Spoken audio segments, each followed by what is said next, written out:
जय हिंद मेरे प्यारे दोस्तों, हमारे इस चैनल नेक्स्ट टाइम आपका स्वागत है।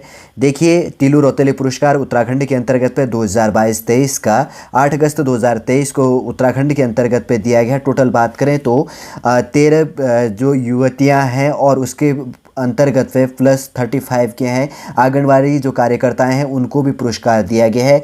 तो उनके नामों को शॉर्ट रूप से इस वीडियो के अंतर्गत पे जानेंगे, जो आपके एग्जाम विजन से काफ़ी इंपॉर्टेंट हो जाता है।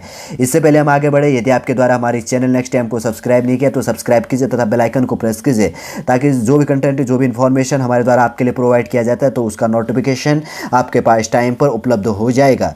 देखिए, प्यारे भारत के अंतर्गत पे एक प्यारा उत्तराखंड है।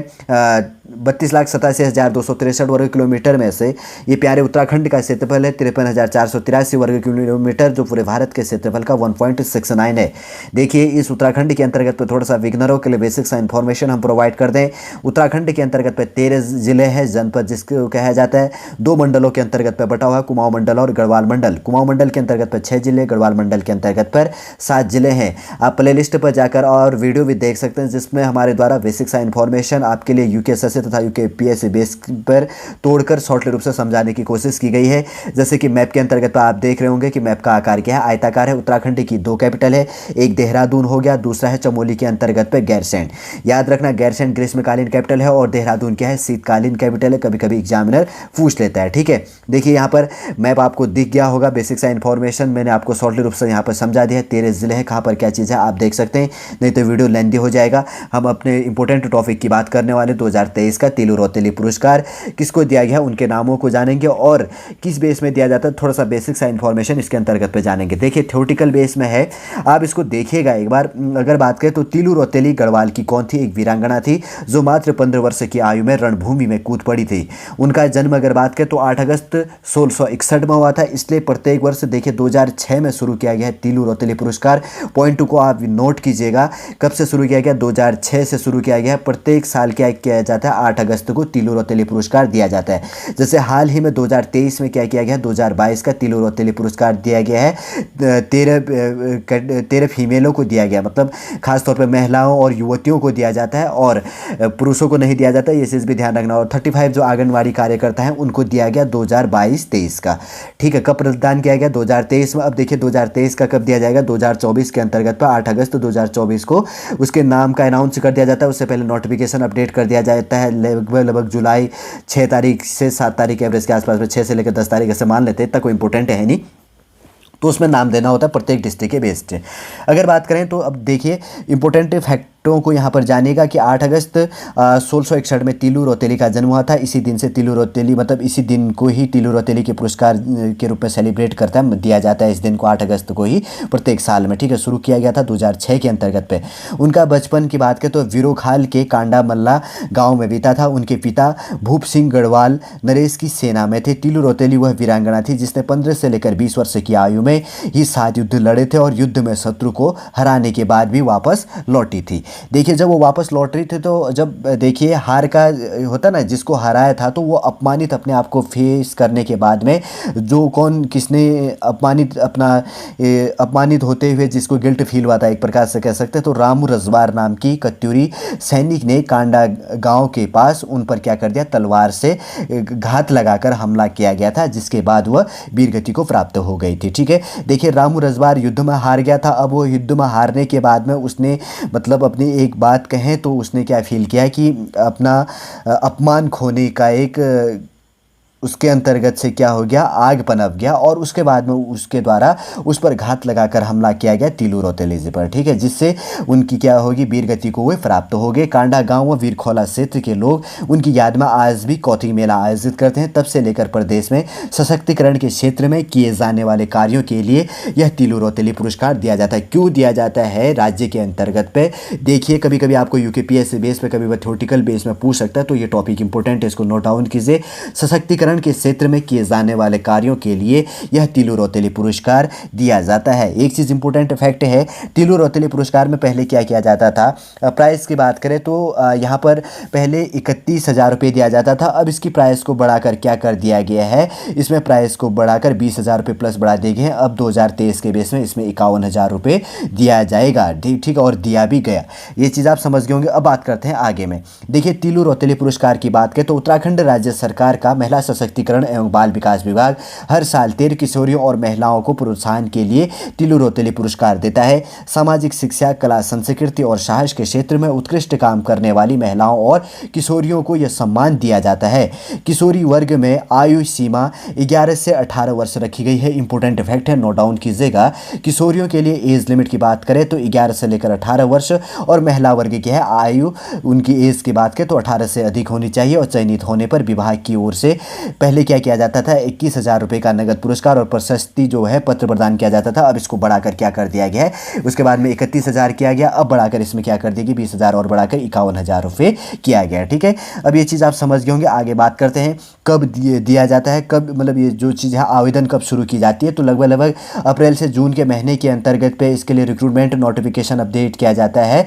और उसके बाद में अलग अलग क्षेत्रों में सभी अर्हताओं को पूरी करने वाली महिला और किशोरियों को निश्चित तिथि तक जिला कार्यक्रम अधिकारी कार्यालय में अपना नामांकन फॉर्म जमा करना आवश्यक है। और विभाग की ओर से हर साल उत्तराखंड राज्य की वीरांगना तिलु रौतेली की याद में कुल 13 महिला और किशोरियों को यह प्रदान किया जाता है। ठीक है, अब बात करें तो आवेदन कैसे करना है। नामांकन पत्र, नाम, पते, उपलब्धि और संक्षिप्त जीवन परिचय के साथ जिला कार्यक्रम अधिकारी, मतलब आप जहाँ पर डीएम ऑफिस है वहाँ पर क्या करना है, आपको डॉक्यूमेंट सबमिट करना है। अब अगर आपको मतलब डीपली आपको इन्फॉर्मेशन लेनी है तो आप क्या कर सकते हैं, बाल विकास विभाग के कार्यालय में भी संपर्क कर सकते हैं। ये बेसिक सा इन्फॉर्मेशन है, कैसे प्रोसेसिंग की जाती है, कब से शुरू किया जाता है, क्या फैक्ट निकल के आया, यहाँ पर डिस्कस करी। एक यहाँ पर देखिए, तिलु रौतेली की स्मृति में एक यहाँ पे गीत गाया जाता है। आप ये नोट डाउन कीजिएगा, कभी थोड़ा सा कोट करने के लिए, क्या पता आपके लिए इन फ्यूचर यूकेपीएससी बेस में कहीं पर काम आ सकता है। वैसे तो उतना इंपॉर्टेंट है नहीं। अब बात करेंगे डायरेक्टली रूप से जो 2022-23 बेस के अंतर्गत पे महिलाओं को दिया गया है तिलु रौतेली पुरस्कार, तो किस सेक्टर में 13 महिलाओं को दिया गया, उनके लिए हम यहाँ पर डिस्कस करेंगे शॉर्ट रूप से, जो आपके एग्जाम के लिए इंपॉर्टेंट हो जाता है। सबसे पहले बात करेंगे तो अल्मोड़ा के अंतर्गत पे सुश्री गरिमा जोशी को दिया गया है। अगर बात करें तो दिव्यांग वर्ग के अंतर्गत पे खेल पर अगर राज्य स्तरीय चयन समिति की संस्तुति का अगर इनके आधार की बात करें तो मतलब किस आधार पर इनको दिया गया है, इनकी वरीयता क्या थी कि इनका सिलेक्शन किया गया है, इनको सेलेक्ट किया गया है। तो विश्व para athletics grand prix Italy और जेवलिन थ्रो में द्वितीय स्थान के साथ ही राष्ट्रीय पुरस्कार इनको प्रदान किया गया था। इसलिए अल्मोड़ा की जो सुश्री गरिमा जोशी जी हैं और इनको खेल के क्षेत्र में दिव्यांग वर्ग पर इनको प्रदान किया गया है। दूसरे नंबर की बात करें तो बागेश्वर की होगी, खेल के सेक्टर पे दिया गया। अगर बात करें तो दिव्यांग वर्ग के अंतर्गत पे गोला फेंक हो गया, चक्का फेंक एवं सिटिंग वॉलीबॉल प्रतियोगिताओं में राज्य स्तरीय पैरा खिलाड़ी के बेस के अंतर्गत पे इनको प्रदान किया गया। थर्ड नंबर की बात करें तो चमोली जिले के अंतर्गत पे सुश्री मानसी नेगी जी होंगे, जिनको खेल के सेक्टर पे दिया गया है राष्ट्रीय स्तर की वॉक रेस के अंतर्गत पे एथलेटिक्स बेस के अंतर्गत पे खिलाड़ी हैं, इनको प्रदान किया गया। फोर्थ नंबर की बात करें तो कुमाऊं मंडल के अंतर्गत का जिला है चंपावत डिस्ट्रिक्ट। और कला अगर बात करें तो सुश्री हो गया सांभवी मुरारी जी को दिया गया है, जिनको कला एवं योग के क्षेत्र में दिया गया। अगर बात करें तो वरीयता की बात करें तो कुमाऊं भाषा के और इसके अंतर्गत पे पर्यावरण संरक्षण, योग, स्वच्छता, नशा मुक्ति के सामाजिक क्षेत्र में योगदान के लिए इनको यह प्रदान किया गया है। 5 नंबर की बात करें तो देहरादून डिस्ट्रिक्ट के अंतर्गत पे बात करें तो सुश्री अमीषा चौहान जी को पर्वतारोहण के क्षेत्र में दिव्यांग वर्ग के अंतर्गत पे ये हैं। तो इनको माउंट एवरेस्ट, माउंट गोलाप हो गया और माउंट एल्ब्रूस और माउंट किलिमंजारो आदि चोटियां फतह करने के उस पर इनको ये चीज़ प्रदान किया गया है। तिलु रौतेली पुरस्कार के लिए इनका चयन किया गया और 8 अगस्त 2023 को इनको प्रदान भी किया गया। 6 नंबर की बात करें तो हरिद्वार डिस्ट्रिक्ट के अंतर्गत की होगी, सुश्री दिव्या भारद्वाज होगी, खेल के सेक्टर में दिया गया है।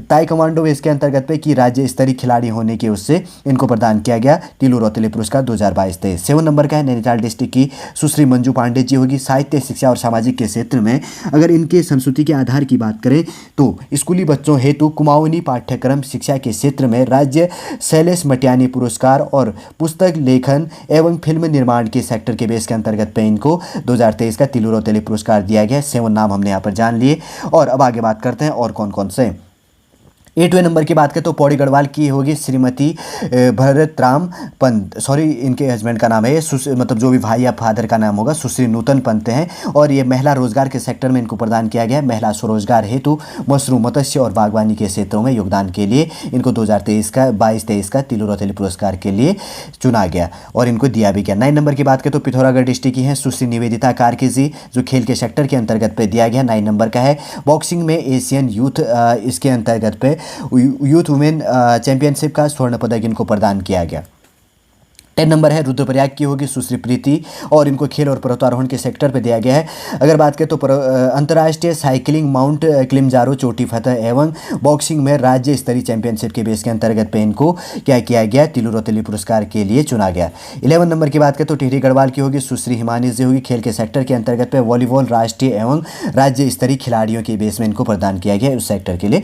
12 नंबर की बात करें तो उधम सिंह नगर की होगी सुश्री नीलिमा राय और इनको खेल के क्षेत्र में दिया गया जो दिव्यांग वर्ग के अंतर्गत आती हैं। राष्ट्रीय स्तरीय चक्का भाला, गोला फेंक, सिटिंग वॉलीबॉल हो गया, बैडमिंटन, लंबी कूद, दौड़ और लॉन्ग बॉल एवं तैराकी के सेक्टर में इनको दिया गया। ठीक है। 13 नंबर की बात करें तो उत्तरकाशी की होगी सुश्री ममता जी, साहित्य कार्य और पर्वतारोहण के लिए अगर पर्वतारोहण आपदा प्रबंधन प्रशिक्षण वर्ष 2013 की आपदा में 40 बच्चों एवं गर्भवती एवं एक बुजुर्ग महिला की जान इनके द्वारा बचाई गई थी। उस बेस के अंतर्गत पे इनको क्या किया गया, तिलु रौतेली पुरस्कार दिया गया।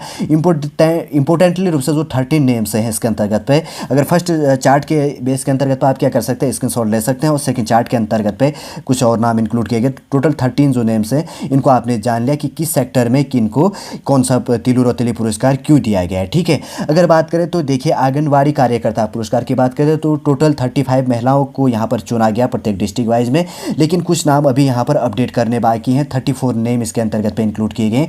थोड़ा सा अब कन्फ्यूजन मत होइएगा। ठीक है, मैं वो क्लियर कर देता हूँ कि अभी कुछ नाम और आने वाले हैं, तो देखते हैं कि कौन कौन से नाम आते हैं और उनका नाम मतलब उनके डॉक्यूमेंट वेरिफिकेशन चल रहा है तो इससे रुका हुआ है।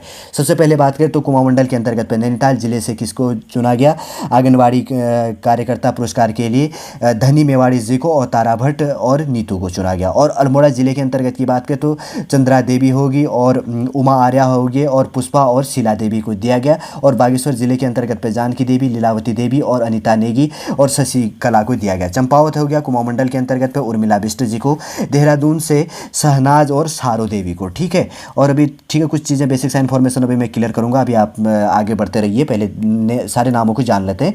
हरिद्वार से होगी यशोदा शर्मा और शशि रूबी और रुकैया को। और पौड़ी गढ़वाल जिले के अंतर्गत से होगी संगीता, सावित्री और विमला, सुनीता और ज्योति जी को। और पिथौरागढ़ जिले से दिया गया नीमा, शिवांगी देवी और हंसा कन्याल होगी। और रुद्रप्रयाग जिले के अंतर्गत पर राजेश्वरी देवी जी को। टिहरी गढ़वाल के अंतर्गत से पूजा चमोली होगी और पद्मा उनियाल होगी और राजमती नेगी जी होगी। और उधम सिंह नगर जिले की बात करें तो रंजू और राधा चंद्र जी को दिया गया। उत्तरकाशी जिले के अंतर्गत से किसको दिया गया है, राजवंती देवी जी को दिया गया। ठीक है। 34 नामों को यहाँ पर हमने इंक्लूड कर दिया जिनको 2022-23 बेस का आंगनवाड़ी पुरस्कार के लिए चुना गया। वैसे एग्जामिनर आंगनवाड़ी बेस से नहीं पूछता, खासतौर से अगर बात करें तो आपको तिलु रौतेली पुरस्कार 2022-23 में कब दिया गया, क्यों शुरू किया गया, किसके नाम से शुरू किया गया और सबसे पहले कब शुरू किया गया। और 2022-23 बेस के अंतर्गत तो 2021 का भी अगर आपने वीडियो नहीं देखा है तो प्लेलिस्ट पर जाकर देख लीजिएगा और उससे भी एग्जामिनर आपके लिए एग्जाम पे क्वेश्चन इंक्लूड करेगा आपके आने वाले बेस में। खास तौर पे ये पूछेगा कि जैसे ऐसे क्वेश्चन पूछ सकता है कि सुश्री गरिमा जोशी जी किस जिले से संबंध रखती है जिनको 2022-23 का तिलु रौतेली पुरस्कार दिया गया, तो अल्मोड़ा डिस्ट्रिक्ट हो गया। तो किस सेक्टर बेस के अंतर्गत पे किस पे दिया गया तो और किससे संबंधित खिलाड़ी थी उससे बेस के अंतर्गत तो आपको एग्जामिनर क्वेश्चन रिलेट कर सकता है और कि उनका इंपोर्टेंटली कौन सा बेस है ये पूछेगा। ठीक है। देखिए जो भी इंपोर्टेंटली रूप से 2022-23 बेस के अंतर्गत पर जो तिलु रौतेली पुरस्कार दिया गया आखिर क्यों दिया गया, मैप के माध्यम से जाना उत्तराखंड का थोड़ा सा बेसिक सा इन्फॉर्मेशन। तिलु रौतेली पुरस्कार के बेस के अंतर्गत उनके जन्म संबंधी और उनके वीरगति को प्राप्त करने का क्या कारण था और कैसे उनके द्वारा वीरगति को प्राप्त किया गया उसके बारे में हमने जाना। और इसमें जो प्राइज मनी है कब इसको बढ़ाया गया उस चीज़ के लिए हमने डिस्कस करी। और तिलु रौतेली मतलब इसके अंतर्गत पे एज लिमिट क्या क्या चीज़ दिया जाता है किशोरियों के लिए और उससे प्लस उम्र बेस के लिए, और उसके अंतर्गत पे कब आवेदन कर सकते हैं और कैसे आपको आवेदन करना है, ये इन्फॉर्मेशन जाना।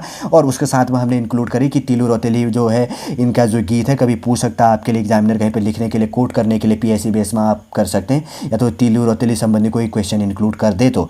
फिर 2022-23 बेस के अंतर्गत पर जो 13 महिलाओं को और किशोरियों को जो तीलू रौतेली पुरस्कार दिया गया, किस आधार पर दिया गया, क्यों दिया गया, उसके लिए हमने यहाँ पर डिस्कस करी। और लास्ट में हमने जाना कि जो आंगनबाड़ी कार्यकर्ता पुरस्कार है 2022 का 35 महिलाओं को चुना गया, लेकिन 34 को दिया गया, कुछ नाम अभी अपडेट होनी है, ठीक है। और इतना यहाँ से इंपॉर्टेंट रूप से प्रत्येक जिले में किस जिले से किस महिला को दिया गया आंगनबाड़ी कार्यकर्ता पुरस्कार, उसका हमने शॉर्टली रूप से आपके लिए जानने की कोशिश की गई है। और उसके बाद में जो 34 नेम है उसको इसके अंतर्गत पे इंक्लूड कर दिया गया है। उम्मीद करूंगा दोस्तों हमारे द्वारा आपके लिए जो 2022-23 का बेस है तीलू रौतेला, ठीक है, थोड़ा सा प्रोनाउंसिएशन मिस्टेक हो गया होगा तो उसको आपको कॉम्प्रोमाइज़ कीजिएगा। जो तीलू रौतेली पुरस्कार है उसको कब प्रदान किया गया, क्यों प्रदान किया गया, बेसिक सा इन्फॉर्मेशन शॉर्टली रूप से हमारे द्वारा आपके लिए समझाने की कोशिश की गई है। उम्मीद करूंगा दोस्तों आज का टॉपिक आपको शॉर्टली रूप से समझ में आएगा। यदि आज का टॉपिक आपको अच्छा लगे लाइक कीजिए, कमेंट कीजिए और हमारे चैनल नेक्स्ट टाइम को सब्सक्राइब कीजिएगा तथा इस इन्फॉर्मेशन को आप शेयर कीजिएगा, ताकि आने वाले समय पर आप जिस डिस्ट्रिक्ट पर भी रहते हैं तो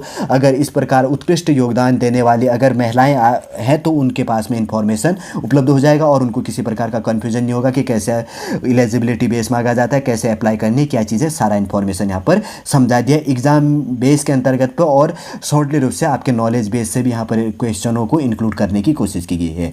चलिए दोस्तों आज का इन्फॉर्मेशन हम यहीं पर समाप्त करते हैं। नेक्स्ट क्लास के अंतर्गत आपसे मिलेंगे। जय हिंद, जय भारत।